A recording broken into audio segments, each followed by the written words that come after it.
The US has come out to offer an apology to the Jewish community. So why I apologize, why I say I'm sorry to the Jewish people that I hurt. It's not about, like I said, I'm not going to hold this apology hostage, right? It's obviously it's about God, but God is everything, right? So what's the point of even having language and being, you can't engineer if you say God, God, God, right? It's like, it's, God asks us to be judgmental so that you become, if you're a doctor, right? It's your judgment that saves grandma, right? And God puts that in this. Like, we have God inside us. We're a piece of God also, right? So I'm going to go specific to a person. That story about Da Vinci alone is enough of a reason for me to give a sincere apology to the Jewish people, because I do believe that there's a Da Vinci code inside of all of my misspellings and scribbles right here that God wants me to get to the world. And when I'm in my way, if God has set something on me, when I'm in my way, I'm in God's way.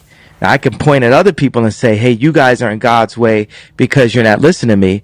But if I'm in my way, I'm not listening to God. And for me to be a philosopher and a leader, or whatever other language, I have to listen to God. So before God, what I will do is start off as a samurai and say, I'm sorry for hurting you as a Jewish person. I'm sorry for the way that made you feel.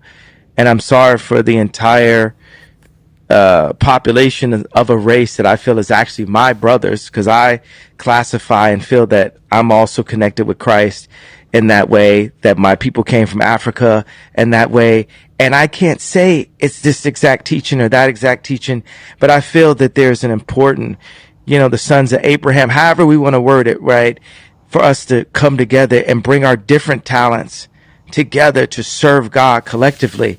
And he, as much of an alien as I am, he did not call for me to alienate. Good hindsight, are you sorry for the hurt that your post caused people? I'll take my responsibility for posting that. Some things that were questionable in there, untrue. Like I said, and the first time you guys asked me when I was sitting on that stage, I don't believe everything that everybody posts. It's a documentary. So, I'll take my responsibility. Do you have any anti-Semitic beliefs? Again, I'm going to repeat. I don't know how the label becomes justified, because you guys ask me the same questions over and over again. But this is not going to turn into a spin around cycle of questions upon questions. I told you guys how I felt. I respect all walks of life and embrace all walks of life. That's where I sit. I think what people want to hear, though, is just a yes or no on that question. Yes or no. I cannot be anti-Semitic if I know where I come from. I cannot be anti-Semitic if I know where I come from. Adam Silver wanted to hear the word "I apologize," or in your mind you said, "I didn't mean to cause any harm." Were you apologizing, or did you not apologize? I didn't mean to cause any harm. I'm not the one that made the documentary. What are the specific things in the documentary that you don't believe are true and that you don't believe represent your own morals?